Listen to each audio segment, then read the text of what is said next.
So I have some insight. I've got some information here that I found that's credible information, and that could be affecting multiple levels of Yankee spending this off season. Now, under no circumstances do I think the Yankees should not spend. Okay, but this info here I think could be affecting why they might not be spending big at shortstop. No, and they may just go big in other areas. And I understand the logic behind it, so I'm going to go into it right now. But if you're not subscribed to this channel and you like just good baseball content and everything Yankee World, do that right now, please, and hit that notification if you want to be updated on all the other videos so that I put out this offseason. So because there's going to be a lot of stuff, and stuff like this is going to be really, really relevant to the Yankees. So, but anything lockout related, not lockout related, you're going to know if you're subscribed. So. And my regulars are the best. 161 Mafia is always represented. So, but with that, okay. So one of the reasons I think the Yankees might not sign a big shortstop to big money this year is because they're attached to qualifying offers. And what is the other deeper meaning when you sign a player that's attached to a qualifying offer? Not only do you have to give a top prospect to a team that he played for before, but you have to give $500,000 in international spending money. Okay, and the Yankees are known for going big in international pools when they have the ability to do that. And they are projected to sign Roderick Arias this offseason, who's the #1 international free agent. He's a super duper shortstop prospect who's already been deemed the next Juan DeFranco. Now we'll see if that actually happens, but the Yankees are projected to sign him in January. Okay, and again, this is international money, so he's not going to be on the 40-man roster right away. So, and the reason why they're it's going to be easier for them to do that. And the Yankees are second to last, just so that you know, in international pool money this year. 29 out of 30. They have the second least amount of money. So, just something to keep in mind. But the reason why, one of the main reasons why they're able to do that is because they didn't sign any players with qualifying offers last year. They signed Garrett Cole the year prior to. He came in a qualifying offer, and they got some international signings last year, but they didn't get a top guy. So, not doing that this past offseason is making it easier for them to do that. Okay? And one of the main reasons why they might not spend big at shortstop this offseason. Now, if it happens, it happens. Okay? But the #1 player internationally the following offseason in January 2023 is Brandon Maella. Okay, projected #1 right now. He's a center field super duper prospect from Cuba. And he's already projected to be come to the Yankees.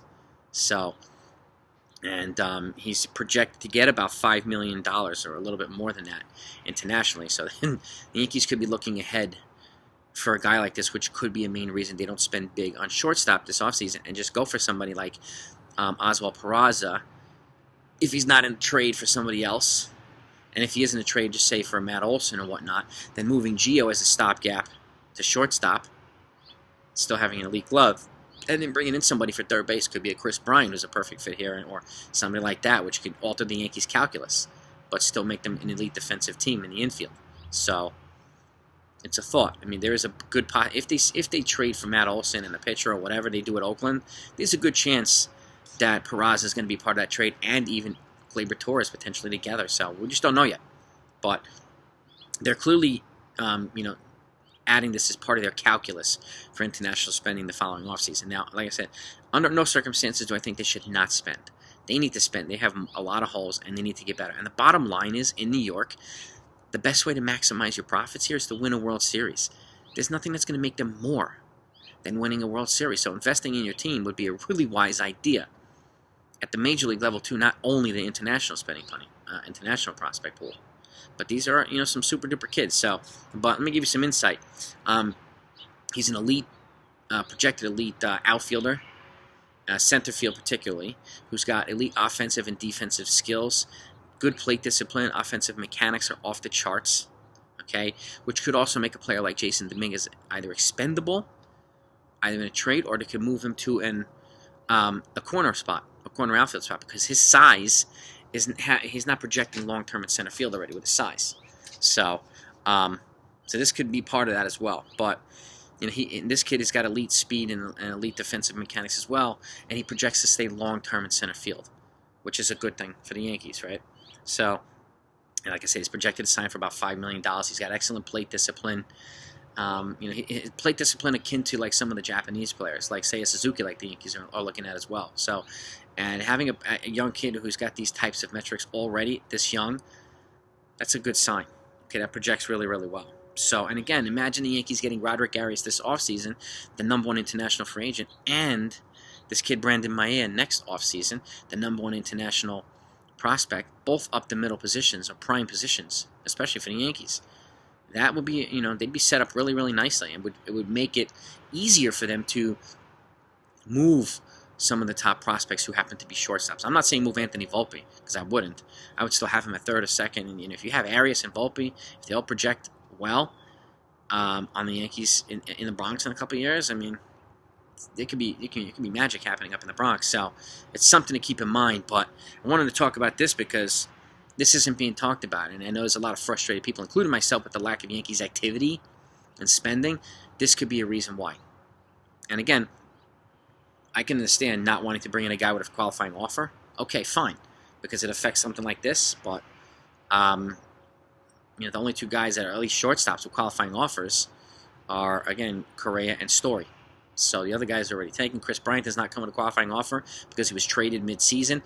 Carlos Rodon was not offered a qualifying offer either, so they could bring him in and they could trade for other guys. So my guess is they'll wind up trading, making a couple of significant trades, and maybe giving somebody like one of these young kids an opportunity if he's not traded, or getting one of these unflattering stopgap shortstop options. So that's kind of the I plan to be pleasantly surprised with the Yankees, and I also plan to be disappointed with them at the same time this offseason. So, with the moves that they make or don't make, a combination of the two. But this is something I could not talk about. And again, Bobby Malone, who is also followed by guys like Eli Fishman and other folks, he gives a lot of credible Yankee intel, and this is where I got it from, Bobby Malone, and he's clarified this on his Twitter. So, and again, the next international guys, #1, Arias this year and Maia next year, are projected to be off the charts, their metrics. So I could see the Yankees getting both. And I could see why. And again,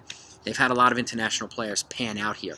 So, and do well, and especially non-Japanese guys. So I could see them going down this road. But you guys let me know what you think. Does this make sense? Would you do it? And who else do you think they should need to get this offseason? So, and by the way, thanks for joining us on the live stream last night. We had a great time as always. I appreciate you. And if you don't want to miss Saturdays, make sure you're subscribed and notified. So, and have a great week, everybody. Talk to you later.